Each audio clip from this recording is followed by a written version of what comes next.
Yan. Anong ginagawa mo, Kabenchi? Ito guys, pang kain ng hito. At saka bibi. Ah, ito, pakain sa bibi, no? Oo, Lakas sayang eh. tumaba ng bibi niya. Kung tatapon mo, sayang. Safe ba sa bibi yan? Di ba sila mamatay pag ganyan yung pinapakain mo? Maganda sa bibi yan, nakakataba. Pataba ng bibi yan, tsaka nakakapapwet loob. Maganda sa height ng bibi yan. Guys, konting tsaga, may nilaga. Dami yung tilapia, oh. Dami. Kakainin daw ng paksiw. Ha? Kakainin daw ng paksiw.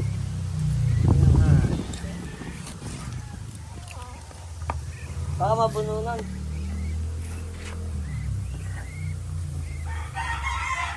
Ano ba baka mabununan.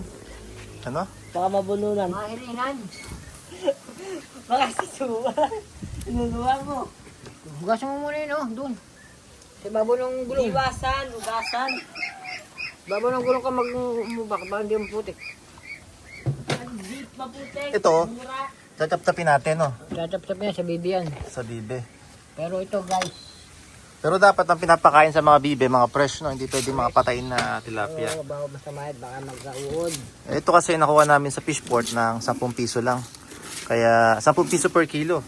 Kaya okay lang pakain sa bibi kaysa naman sa Integra 3000 na napakamahal. Ito guys, daw ng saging. Ah, Ititingin ko para sa bibi. yung ginagawa niya, sinasanay niyang pagpakain ng daon ng saging sa bibi. Para sa susunod, Ihahalo niya ngayon yan dito sa bitukan ng isda. bitukan ng isda. Ayan guys, daw ng saging.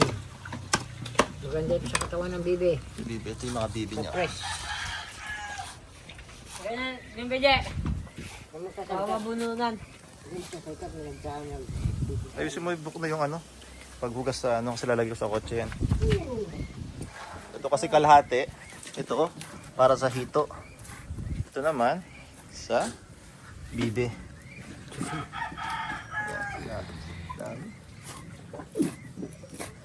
Tingnan natin kakainin ng hito yan. Ay, ng bibe.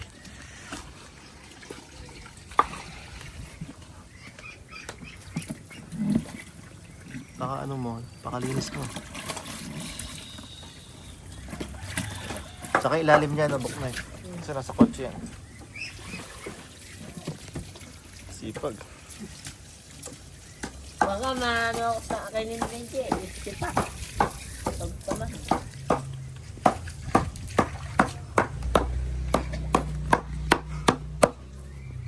May lalagay tayo kanji sa ulo. Yan. Ito, hugasan mo na ito, buknoy. Ayan, hugasan mo na yan. Parang lansa.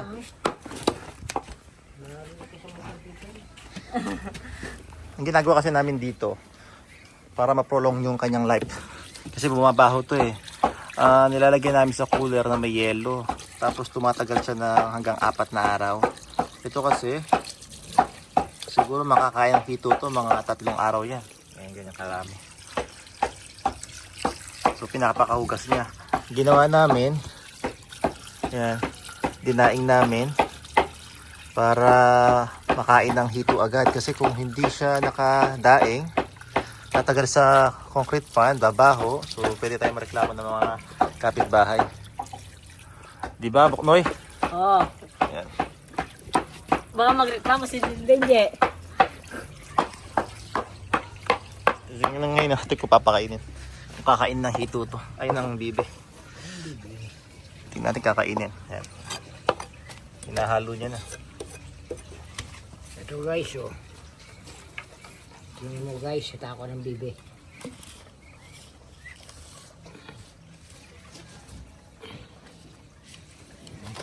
Halo! Ayan guys, oh. Halo mo lang ganyan. Hindi halo. Kokanta rin. Patis mo yung ulo mo eh. Nagbablog kami din eh. Oh, guys, oh. Ayan na, oh. Sige, fight! Hindi guys. Oh. Ayan lang guys, oh. Ano yung bibi, gusto. Ayan, oh. Mahal niya. Ubos ang bibi, oh. Ayan guys, ganyan lang gagawin. Taka, oh. Tataba bibi mo niyan, Kabenchi. Oo, ito naman, lagyatin ko. Para mamaya-maya lalagyan ko ng dahon ng Madre de Agua naman. Bagre. Galing. Ibig sabihin, nagpapalaki ka ng bibe na liit ang gastos mo, no? Oo. Ayos, Yan. ah. Ganyan lang kalit yan. Tapos lalagyan mo na siya ng Madre de Agua. Imagine, no? 10 piso lang to per kilo, itong tilapia na to. Tapos, yung impact sa mga bibe, napakaganda. Ah, Kaya lang, pag nilalit mo ito, kailangan maninipis na mahaba. Kailangan lang matyaga, no? May basta may tiyaga, may ilaga. Kailangan ganito kalit yung gayat. Medyo madumi lang talaga sa... madumi lang talaga yung tilapia. Mabaho siya, Sarap niya. pero okay sa bibi, eh.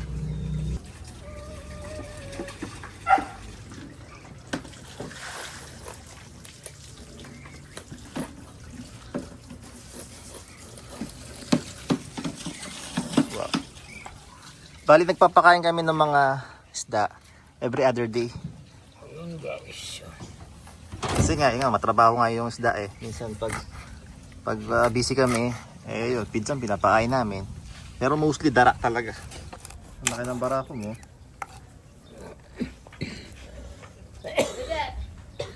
Ito na may tsura nung kanina kinapchap namin na ano, milangaw na. Yan. Dapat ganyan nakakaliit. Cute, no?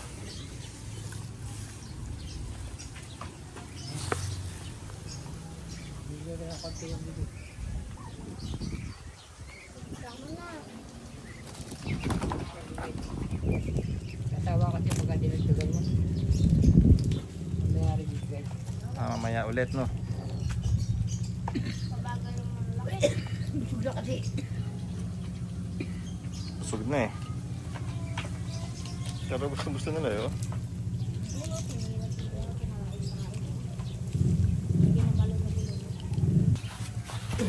Ayan. Ito guys.